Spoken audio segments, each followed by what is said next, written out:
Live तस्वीरें today news पर आपको दिखा रहे हैं। जुड़े और सभी दर्शक शेयर करें ज़्यादा से ज़्यादा।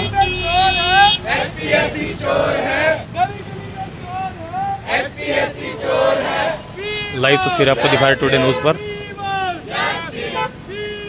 जहां यूनिवर्सिटी के छात्रों के द्वारा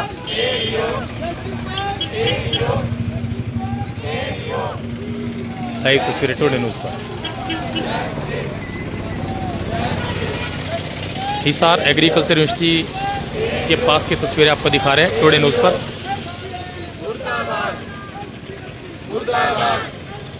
बड़ी संख्या में छात्र और छात्राएं। गली गली में शोर है, एचपीएससी चोर है। गली गली में शोर है, एचपीएससी चोर है। शेयर करते रहे वीडियो को, जहां कैंडल मार्च निकाला जा रहा है विद्यार्थियों के द्वारा। Candle march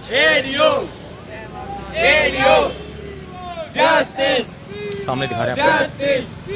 Chaudhary Charan Singh agriculture university Hisar,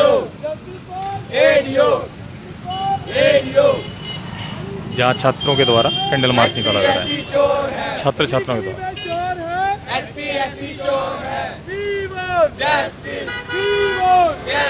share करते रहे वीडियो को।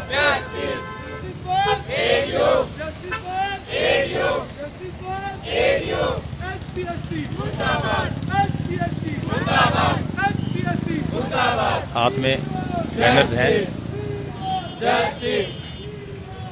देख सकते हैं। शेयर करते रहे।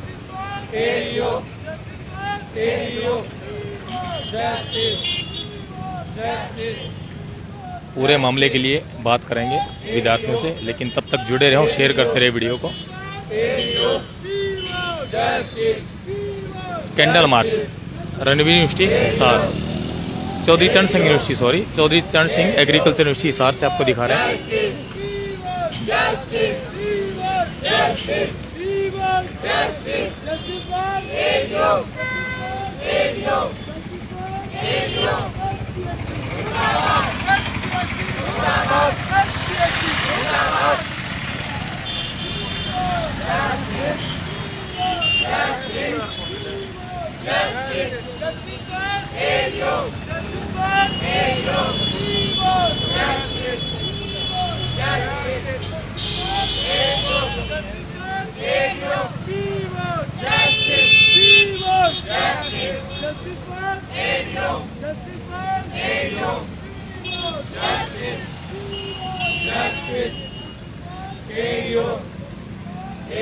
नौकरियों में धांधली को लेकर, एडीओ की भर्ती परीक्षा में धांधली को लेकर क्या धांधली है, इसके बारे में जाने। इनके द्वारा हम कोशिश करें जानने की कि क्या पूरा मामला है।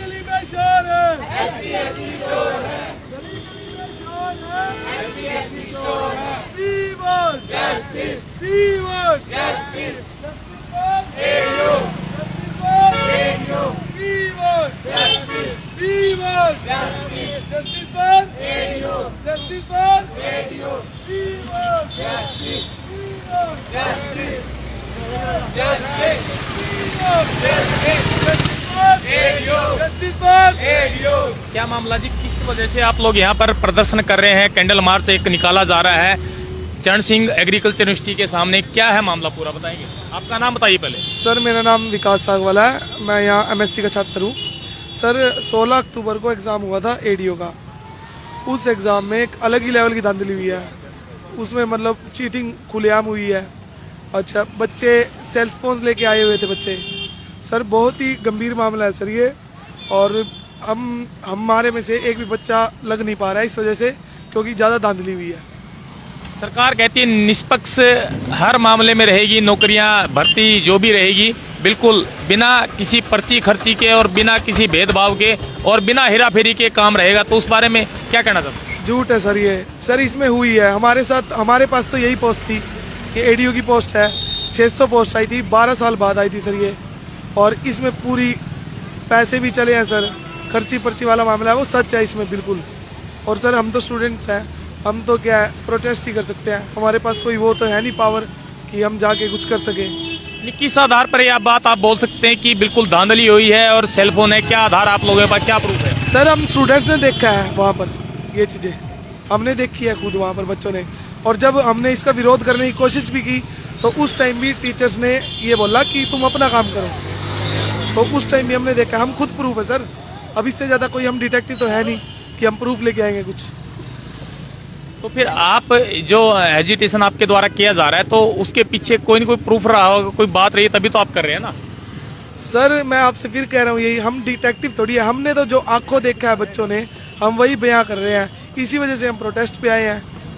ये सरकार के द्वारा कहा जा रहा है कि हर प्रकार की परीक्षा जो सीसीटीवी तीसरे नेत्र के उसमें रहेगी, दायरे में रहेगी, तो उसके बाद ये बातें क्या सरकार के संज्ञान में नहीं है? सर हम भी यही मांग कर रहे हैं कि सीसीटीवी की जांच करवाई जाए सर। हम भी यही चाह रहे हैं कि सीसीटीवी की जांच करवाई जाए। और सर मामला, मैं आपका पूरा मामला बताना चाहूँगा क्या मामला है पूरा। 16 तारीख को हमारा एडीओ का एग्जाम हुआ, 10 साल के बाद ये भर्ती आई थी सर। हमारे दर्शकों को बताएं एडीओ का पूरा क्या मामला और किस प्रकार की नौकरी और कौन से विभाग की नौकरी है? यस सर, एडीओ का मतलब है सर एग्रीकल्चर डेवलपमेंट ऑफिसर, जो कि एक कड़ी है सरकार को और किसानों को जोड़ने के बीच की कड़ी है सर। आप पहले भी देखते आ रहे हैं कि जैसे कि 3 बिल वाला मामला हुआ, उसमें मैं नहीं कहना चाहता 3 बिल गलत थे या सही थे, लेकिन कहीं ना कहीं सरकार की ये कमी जरूर रही कि उनको उन जो हरियाणा में बीच की कड़ी थी एडीओ, वो बिल्कुल नहीं आप थी उस टाइम पे। एडीओ के 1200 पोस्ट हैं, 1200 में से 200 भी एडीओ नहीं है हरियाणा में, और उसी की खामी की वजह से सरकार अपनी बात नहीं समझा पाई किसानों को। इस वजह से उनको 3 बिल भी वापस लेने पड़े। और दूसरी बात मैं ये बताना चाहूँगा, ये एडीओ की वजह से किसानों का नुकसान हो रहा है, सरकार का नुकसान हो रहा है, स्टूडेंट्स का नुकसान हो रहा है। इसमें मैं ये नहीं कहता कि स्टूडेंट्स का ही नुकसान है, इसमें सरकार का भी नुकसान है, किसानों का भी नुकसान है। और कहीं ना कहीं सरकार ने एक पॉजिटिव स्टेप लिया था कि ये 600 पोस्ट निकाली थी, उसमें एचपीएससी ने खुद का अपनी टांग अड़ा दी, जिससे कि सरकार का भी नुकसान हुआ, बच्चों का भी नुकसान हुआ, किसानों का फिर से नुकसान हुआ सर। और बात ये है, अब हम तो सिर्फ बच्चे हैं, हम ये मांग कर सकते हैं कि एचपीएससी जो बच्चे आके बता रहे हैं कि सेल फोन लेके गए हुए थे बच्चे, 1-1 घंटे लेट आ रहा है, नकल लेके आ रहा है, सीट लेके आ रहा है, हम उसकी जांच की मांग कर रहे हैं। और हम आज से नहीं, हम 17 तारीख से बैठे हुए हैं इस चीज़ पे, और हम कोशिश कर रहे हैं कि कहीं किसी न किसी तरह सरकार हमारी बात सुन ले। हमने सभी सीएम ऑफिस में भी हमारी बात पहुंचाई है, हमने एग्रीकल्चर मिनिस्टर को भी हमारी बात पहुंचाई है। हम एक हर जो कोई भी नेता है, हर नेता तक हमने अपनी बात पहुंचा दी है। उसके बाद में अब सरकार का काम रहता है कि वो कितना एक्शन लेगी, कब एक्शन लेगी। हम इसी की वेट में आज साइलेंट प्रोटेस्ट निकाला है। बिल्कुल ही हम 10 मिनट का मौन किया। उसके बाद में हमने मौन इसलिए किया कि सरकार को कहीं ना कहीं सद्बुद्धि आ जाए किसी भी तरह से, कि क्या पता हम चीख के नहीं समझा पा रहे तो क्या पता हमारी साइलेंस ही समझ जाए सरकार, क्योंकि हम ग्रेजुएट बच्चे हैं, बिल्कुल सभ्य बच्चे हैं, इसलिए हम एजिटेट एक सभ्य तरीके से कर सकते हैं, लेकिन हम वो नहीं कर सकते जो विरोध प्रदर्शन है या कोई उग्र प्रकार का है, वो हम नहीं कर सकते। लेकिन हम साइलेंटली बात समझाना चाहते हैं। ये सरकार को ये समझना चाहिए कि इसमें सबका नुकसान है, बच्चों का भी, सरकार का भी और किसानों का भी। हम कम से कम सरकार किसी का तो नुकसान देख के हमारी तरफ ध्यान दे। हम 10 साल से बेरोजगार बैठे हैं सिर्फ इस पोस्ट के लिए कि कहीं ना कहीं ये पोस्ट आएगी और बच्चे लगेंगे। हरियाणा में से, पूरे हरियाणा में से 5 बच्चे मेरे को ऐसे नहीं मिल रहे जो इस एग्ज़ाम को क्लियर कर पा रहे हैं। कहीं ना कहीं सर एचपीएससी ने एक ऐसा चक्रव्यूह बनाया है, एक क्राइटेरिया का मान लो या फिर पेपर का मान लो या फिर उसमें धांधली का मान लो, ये सारा क्राइटेरिया ही ऐसा बना दिया कि हरियाणा के 5 बच्चे भी ना लग पाए। आपसे एक बात जानना चाहूंगा, जैसे आपने बताया सीसीटीवी वगैरह लगे हैं, हर जगह लगे हैं, हर परीक्षा में लगाए जाते हैं, तो उनकी भी एक समय सीमा होती है, जब तक वो फुटेज आप लोग ले सकते हैं, उसके बाद वो फुटेज नहीं मिल पाएगी तो उसका कोई आधार भी नहीं रहेगा। तो इसके बारे में न्यायपालिका का सहारा क्यों नहीं लिया आप लोग? जी सर, मैं ये भी आपको बताना चाहूँगा, हमने सर 17 तारीख को हमने कम से कम 100 RTI लगा चुके हैं हम। सीसीटीवी की जिस सेंटर पे हमको लगा कि यहाँ पे धांधली हुई है, जिसकी हमारे पास रिपोर्ट है, हमने उस पर RTI लगा के हमारी RTI का जवाब मांगा है। सीसीटीवी फुटेज मांगी है, लेकिन अभी तक एचपीएससी के द्वारा कोई जवाब नहीं दिया गया। हमने हर जो बात थी एचपीएससी में खुद जाके ये बात रखी है और ये उनको समझाया है, और हमने ज़्यादा उसमें टाइम नहीं व्यर्थ किया। हमने ऑन द स्पॉट ही बताया उनको। इन्विजिलेटर ने भी पूरी सहायता की। ये भी हमने बताया उनको कि जो आपके इन्विजिलेटर्स थे उन्होंने भी पूरी सहायता की है नकल करने वाले बच्चों की। सर मैं और हमारे पूरी यूनिवर्सिटी एक ही बात चाहती है कि मेहनत करने वाले बच्चे बिल्कुल लगे। जो नालायक बच्चे हैं या फिर मेहनत नहीं करते हैं, कोई गलत तरीके से आगे पहुंचना चाहते हैं, उन बच्चों के ऊपर रोक लगाई जाए और किसी भी तरह हमारी आरटीआई का जवाब दिया जाए जो हमने आरटीआई मांगी है। और दूसरा, सरकार इस बात को ध्यान दे कि जब ये सबसे बड़ी यूनिवर्सिटी है हरियाणा की, जब इसमें से 5 बच्चे नहीं निकल पा रहे हैं तो कैसे हम मान लें कि परीक्षा में धांधली नहीं हुई है। कितनी सीटों के लिए वो चयन मतलब वहां पर अभी तक हो चुका है, कितने बच्चे सिलेक्ट हो चुके हैं परीक्षा में? और दूसरी बात मैं आपसे जानना चाहूंगा कि स्टूडेंट ऑर्गेनाइजेशन बहुत है अपने इंडिया के अंदर भी, हरियाणा के अंदर भी, तो क्या कोई स्टूडेंट ऑर्गेनाइजेशन आपके साथ नहीं है? सर हमने अभी तक ना तो किसी का ज़्यादा साथ लिया है, हम अपने ही लेवल पे कर रहे हैं। वैसे तो सभी यूनिवर्सिटीज़ हैं, जैसे कि CCSRI करनाल है, नू है, ये बावल है, कोल है, सभी यूनिवर्सिटीज़ के और कॉलेजेस के बच्चे हमारे साथ हैं। वो भी अलग अलग जगह पे प्रोटेस्ट कर रहे हैं सर, और डेली कर रहे हैं, हर चौक पे कर रहे हैं। हमने भी हर चौक पे किया है, लेकिन कल सीटी का एग्ज़ाम है, इस वजह से स्ट्रेंथ थोड़ी कम है, इसलिए हमने सिर्फ यहाँ पे प्रोटेस्ट किया है। बाकी सभी जहाँ भी एग्रीकल्चर के सेंटर्स हैं वहाँ पे प्रोटेस्ट बच्चे कर रहे हैं और सेम मांग को लेके कर रहे हैं। मान लो कि एक यूनिवर्सिटी के बच्चे थोड़ा बहुत किसी से प्रेरित हो जाएं या फिर कुछ हो जाए, ऐसा नहीं हो सकता कि हर सेंटर के बच्चे प्रेरित हो जाए। तो हरियाणा में हर सेंटर के बच्चे इसी मांग को कर रहे हैं कि ये हमारे साथ गलत हुआ है। क्या आपको लगता है कि सरकार के नुमाइंदे इस बारे में सुनने की कोशिश करेंगे, आपकी बात पर सुनवाई होगी? सर हम तो हाथ जोड़ के गुजारिश कर सकते हैं कि हमारी इस मांग पर एक बारी ध्यान आकर्षित किया जाए सरकार का, और सरकार को हमारी ये जायज़ मांग है, इसके ऊपर ध्यान देना चाहिए। आपका नाम क्या है, बताइए, अपना परिचय दीजिए। मेरा नाम रोहित नरवाल है, मैं MSc फाइनल ईयर का स्टूडेंट हूँ।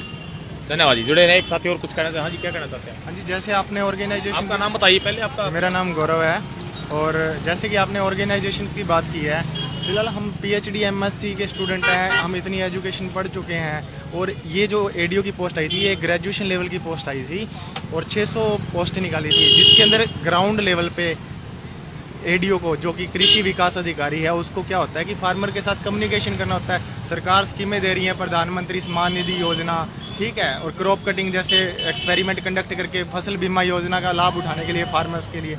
तो इसमें क्या है कि मैक्सिमम देखो आप कि किसी तरह का कोई हरियाणा सरकार हरियाणा के स्टूडेंट्स को कोई आरक्षण नहीं दे रही है। इसमें ऑल इंडिया से कोई भी आके एग्ज़ाम दे सकता है, ठीक है जी, ऑल इंडिया से कोई भी आके एग्ज़ाम दे रहा है।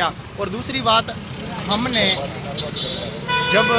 जब बच्चों ने ही सभी जो पेपर दे रहे हैं, उन्होंने एक आईना सामने रख दिया सरकार के, भी ये 9 सेंटर हैं, ये 9 सेंटर हैं जहाँ पे कि हमने धांधली देखी गई है, इस तरह के जो माल प्रैक्टिसेस हैं वो हुई हैं। तो आप उस सरकार को सबसे पहले आगे होके उस चीज़ पे क्या है कि उसका प्रॉपर जांच करवानी चाहिए। और जो हरियाणा के स्टूडेंट हैं उनके साथ हो रहे अन्याय, हम नहीं कहते सरकार ने किया, पर HPSC द्वारा किया गया है, तो ये HPSC सरकार के अंडर आती है, ना कि सरकार HPSC के अंडर आती है। तो आप क्यों ना इसके ऊपर ठोस कदम उठाएं। जो भ्रष्टाचारी HPSC अंदर के बैठे हैं उनको क्यों ना आप भ्रष्टाचारियों के ऊपर रोक लगाएं। और जो कि हम न्याय की मांग कर रहे हैं, करनाल के अंदर, सिरसा के अंदर, हिसार के अंदर, नूंह के अंदर और बावल के अंदर, कोल के अंदर, बड़े बड़े शहरों के अंदर हरियाणा के हम जाके हर चौक के अंदर खड़ के एक जस्टिस की मांग कर रहे हैं। और ऑर्गेनाइजेशंस इकट्ठी होने की बात है। स्टूडेंट एक इतनी पावरफुल है कि एक आवाज़ पे जितने भी स्टूडेंट हैं, आज आप ओनली ADO के साथ अन्याय नहीं हुआ। आपको शायद पता हो, जुडिशरी की 122 पोस्टें आई हैं, जिसके अंदर सिर्फ 15 से 20 बच्चे हरियाणा के ही हैं, बाकी सारे के सारे अदर स्टेट के हैं। क्यों आरक्षण क्यों नहीं है? हरियाणा के स्टूडेंट्स के साथ क्यों अन्याय हो रहा है? क्या HPSC के अंदर हरियाणा का कोई ऐसा व्यक्ति तो नहीं बैठा क्या? कोई ऐसा व्यक्ति नहीं बैठा क्या जो हरियाणा के स्टूडेंट्स को आगे लेके जाना चाहता हो, हरियाणा की कृषि को आगे लेके जाना चाहता हो, हरियाणा की जुडिशरी को स्ट्रॉन्ग करना चाहता हो, हरियाणा के कल्चर को सिर्फ एक हरियाणा के ही व्यक्ति ही अच्छे तरीके से पढ़ सकता है। हरियाणा की कृषि सबसे ज़्यादा जीडीपी के अंदर कंट्रीब्यूट करती थी। 1949 से लेके 56% जीडीपी कंट्रीब्यूशन होती थी। आज के टाइम पे भी मैक्सिमम एरिया हरियाणा का जो एग्रीकल्चर के अंदर, वीट प्रोडक्शन, पैडी प्रोडक्शन के अंदर, और ये यूनिवर्सिटी एक सिंगल यूनिवर्सिटी है जो कि वर्ल्ड के अंदर, ना कि हरियाणा के अंदर, पूरे वर्ल्ड के अंदर इसका नाम है। और इतनी बेस्ट इनकी जो है रिसर्च है ना इस यूनिवर्सिटी की, और उस यूनिवर्सिटी के अंदर 3 छात्र नहीं निकल के आ रहे हैं इस ग्रेजुएशन लेवल की पोस्ट के ऊपर। तो ये किसकी नाकामी है, किसके अंदर भ्रष्टाचार है? स्टूडेंट, आप किसी भी जाके स्टाफ से, किसी से भी पता करो, लाइब्रेरी के अंदर जाके माहौल देखो, सुबह के 9 बजे से लेके रात के 3-3 बजे तक सारे लाइब्रेरी के अंदर बैठ के इस एग्ज़ाम के लिए प्रिपरेशन करी है, ठीक है। और उस एग्ज़ाम को क्लियर करने वाला RSS टॉप हमारे ARS के एग्ज़ाम के होता है, उसका भी टॉपर इसको सॉल्व नहीं कर पा रहा, ठीक है। PhD का स्टूडेंट इस एग्ज़ाम को 50 नंबर तक नहीं लेके जा पा रहा। तो ये कहाँ नाकामी है? सरकार क्यों नहीं गौर कर रही है? हम सरकार के आगे गुहार लगा रहे हैं। जब सरकार ने हाथ खड़े कर दिए ना, तब छात्र अपनी पावर दिखाने के लिए कभी पीछे नहीं हटेगा। हम आपके चैनल के माध्यम से ये बता रहे हैं कि सरकार से हमारी एक मांग है, सरकार के साथ जुड़ के हम ये मांग कर रहे हैं। अगर सरकार ने हमारी मांगें नहीं पूरी करी तो हम ये छात्र इतनी स्ट्रेंथ के 1000 गुना लगा लो, और पूरी 22 डिस्ट्रिक्ट के अंदर, हर डिस्ट्रिक्ट के अंदर 50 छात्र ऑर्गेनाइजेशन है, सारी की सारी इकट्ठी होने के लिए तैयार है, जिसके अंदर से 100 से प्लस ऑर्गेनाइजेशन से हमारा कॉन्टैक्ट भी हो चुका है। और हर ऑर्गेनाइजेशन हमारे साथ आके हमारे साथ आवाज़ उठाने के लिए तैयार है, चाहे वो जुडिशरी की है, चाहे वो HSSC का एग्ज़ाम दे रहे हैं, चाहे वो HPSC का एग्ज़ाम दे रहे हैं। हर छात्र हमारे साथ आने के लिए तैयार है, पर हमने हर एक ऑर्गेनाइजेशन को रोक रखा है क्योंकि हम सरकार के साथ जुड़ के न्याय की एक शांतिपूर्ण तरीके से मांग कर रहे हैं। धन्यवाद। जुड़े रहे और लाइव तस्वीरें आपको दिखा रहे हैं चौधरी चरण सिंह यूनिवर्सिटी के बाहर से, जहां सरकार के ऊपर बड़े बड़े आरोप विद्यार्थियों के द्वारा लगाए गए हैं और सरकार के खिलाफ यहाँ पर देख सकते हैं नारेबाजी की जा रही है और बिल्कुल कड़े शब्दों में सरकार को चेताया गया है कि सरकार या तो एक सुनिश्चित कार्रवाई करे, नहीं तो एक बड़ा आंदोलन विद्यार्थियों के द्वारा किया जाएगा। देख सकते हैं सीधी तस्वीरें चौधरी चरण सिंह एग्रीकल्चर यूनिवर्सिटी हिसार के बाहर आपको तस्वीरें दिखा रहे हैं। कैंडल मार्च निकाला गया और एक रोषपूर्ण प्रदर्शन यहाँ पर विद्यार्थियों के द्वारा किया जा रहा है। जुड़े रहे और शेयर करते रहे वीडियो को। करे पुकार, बंद करो ये भ्रष्टाचार। किसान का बेटा करो पुकार, बंद करो ये भ्रष्टाचार। भ्रष्टाचार है कर चुकी, HPSC मर चुकी। किसान का बेटा करे पुकार, बंद करो ये भ्रष्टाचार। HPSC,